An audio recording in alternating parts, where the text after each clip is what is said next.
Peace pipe. Cobb walked along the street. It was close to noon on a Sunday.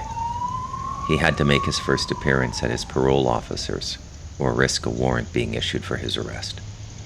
It was beyond Paddy Pape's ability to control. Forms had to be filled out. A folder had to be started. Reports had to be filed. Paddy apologized, though. He was sorry that Cobb had to report to him. He told him that he had done everything he could to delay the reporting process. He felt sorry for Randall, sorry for his situation, sorry for the suffering and indignity he had to go through.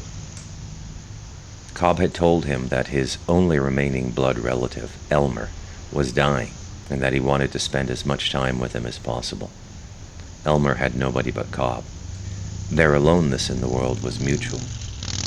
It moved Paddy.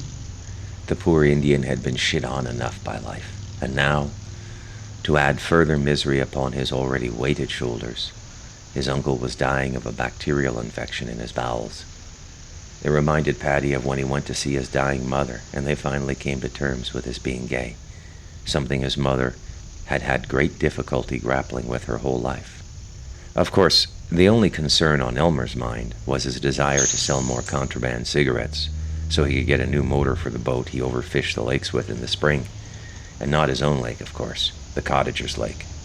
He went out with a few dozen braves in the dark of night and set a spotlight to the water, which froze the fish, hypnotized them, the same way car headlights hypnotize a deer. And then Elmer and the braves would spear up to 300 fish in a night. But Paddy had no way of knowing that, and by God, he was going to show this poor Aboriginal man some respect. If he never got respect, he would never feel a place in Canadian society. A police cruiser passed. Cobb kept his eyes low to the ground. Never show the man any disrespect. The man was the man, and that was that. And besides, there were plenty of opportunities to fuck with the man. It just couldn't be done with any pride. It couldn't be done with the satisfaction of them knowing he did it. He was like all the other downtrodden people of the world in this way. There was never an opportunity to let them know, to dialogue with them. Every government is a tyrant. Every government lacked a tongue of the heart. It was their great undoing. In the absence of the heart, there was an absence of understanding, of connection. And without this intimate connection, it was impossible for the connections that held the government together to maintain their viscosity. Governments were made to be broken, like the governance that held Moses' people, the governance that traded the black man, and the governance that had given one big Indian more than enough horse shit to last him 10 lifetimes. A man popped out of an alley right in front of Cobb. He had to stop or he would have run right into him. It was Robert Polsky. He had just woken up from a nap in the alley, something he did quite regularly when the weather became warmer. "Hey, Cobb," Robert said. "Hey, Robert, come by my room tomorrow. I have some forms to fill out with you." Those the ones you give a free carton of smokes for?" "Yep." "What time?" "Any time after 6 in the evening." "Okay." Cobb moved on down the street, past the parked cars, the windows of donut shops and dollar stores and medical clinics and legal aid offices and apartments. He turned left onto a small side street and started to look at the house numbers. Some of the houses were still family dwellings and some were rooming houses, and some had been converted to multiple apartments. Young William Tobe was across the street, pacing in the parking lot, smoking a cigarette and talking to himself. Cobb walked across the front lawn of one of the larger houses, and he went down a half flight of stairs and into the hallway with a single light bulb illuminating it. He knocked on door number B2. "Yes?" a voice sounded. "Randall Seymour," he said. The door flew open, and the farce of a man stood a foot or two back from the doorframe, smiling and holding a drink and a cigarette in the same hand. "Paddy Pape," he said. "Please come in." Cobb walked into the little bachelor apartment. The dog stood and stared. Cobb stared back at the dog until it slowly turned and went into the bathroom and lay down. "I've never seen anybody do that to King before," Paddy said. Cobb said nothing and sat down, even though he hadn't been invited to sit down. Paddy did the same across from him. "Well, now, Randall, would you like a drink?" "No." "Would you like to smoke a joint?" "Okay." "Great," Paddy said, "great. I want us to be comfortable. I know that you're probably used to very starched collar types in the correctional service industry, but I like to be a little less formal. I want us to be friends. If we can't be friends, then we can't help each other. And that's really what we're here to do, isn't it? Yep. Paddy lit a joint and passed it to Cobb. Cobb had an uncomfortable thought that made smoking the lit joint a little less appealing. My parole officer is a flaming faggot, but he took the joint nonetheless and inhaled deeply. Randall, I'm here to help you readjust to society, and you're here to help me think that I'm doing my job. Okay. Excellent. Oh, this is an excellent start. I think this is going to go very well. Now, the first thing we have to address is this job we have for you. They were expecting you weeks ago, but I told them about your uncle and, with a little pleading on my part, to wait for you rather than hire someone else. Apparently there is shit backed up all over this city. So the first commitment I need from you, Randall, is that you will show up to work next Monday. Can you give me that commitment, Randall? Listen, Cobb said, I have nothing against you. This isn't personal. Cobb pulled out a yellow envelope from the back pocket of his jeans. He threw it down on the dirty coffee table. Paddy looked curiously at him with a little bit of worry in his face, then picked up the envelope and pulled out a few pictures. Him filleting the boy, Michael, the waif who wandered in and out of his life and back to Halifax, according to his story, and another picture of Paddy penetrating Michael. He hadn't done that in a long time. And more like them, Cobb said. Listen, Paddy said, I can put you right back in for this, Randall. This is ridiculous. That was between Michael and me. This has nothing to do with your parole. And what were you doing outside the window anyway? How did you know? Cobb reached back into his pocket and pulled out a sheet of white paper. He unfolded it slowly and placed it on the table in front of Paddy. It was a photocopy of a phony birth certificate Cobb had manufactured at a copy shop. It said Michael was born in the Halifax General Hospital and that he was 15. He's just shy of 16, Cobb said.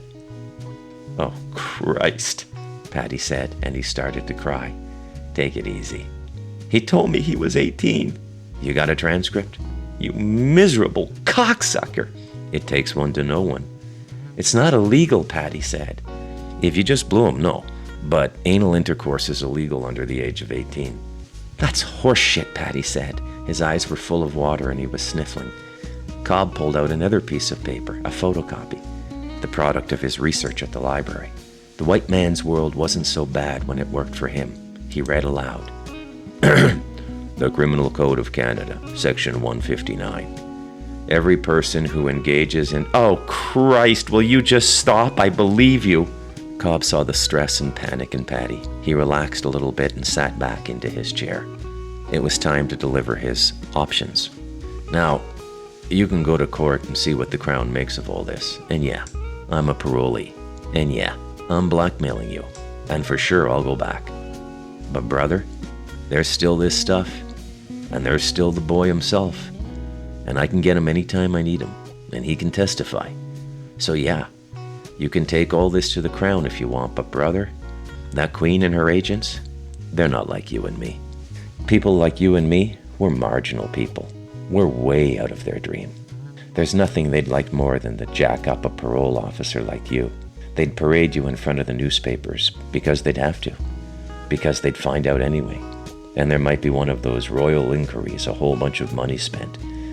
Depending on how many people came forward. You've been a parole officer about, 20 years? You think there are a few guys that might come forward and say they sucked your dick or you sucked their dick or something like that? There's a lot of that stuff going on now.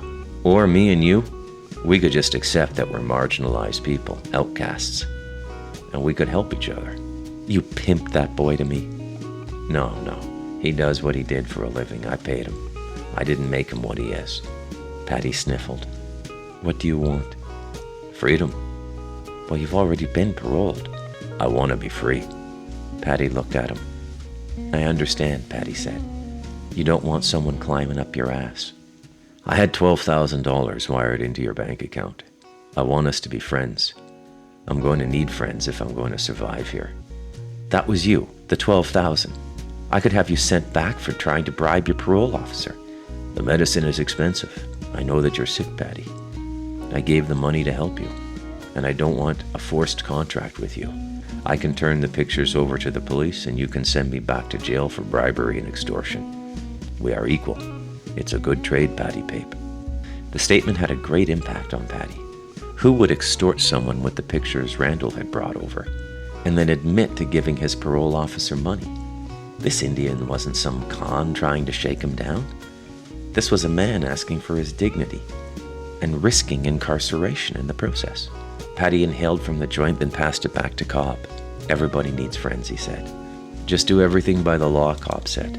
Just pretend this never happened. I need those forms filled and the reports written. We still have to go through the motions. I understand completely, Paddy said. We've smoked your smoke and we've agreed on terms, Cobb said. We have, Paddy said. Cobb stood to leave, but before he turned, he said, Your dog has seen death. What's that? Paddy asked. Some Indian thing? Everybody dies, not just Indians. I got him at the pound a day before they were going to put him to sleep. He was abused and abandoned by whoever raised him. He is grateful to you. They shook hands and concluded their first meeting. As Cobb was exiting the door, Paddy said, Oh, and you have to see a therapist. I already sent the forms to the ministry. Cobb turned. Are you fucking kidding me? Paddy looked up like a helpless puppy. I thought you needed anger management counseling. There was a brief silence, after which Paddy said, If you had come on time, this never would have happened. Ah, fuck, Cobb said. End of chapter.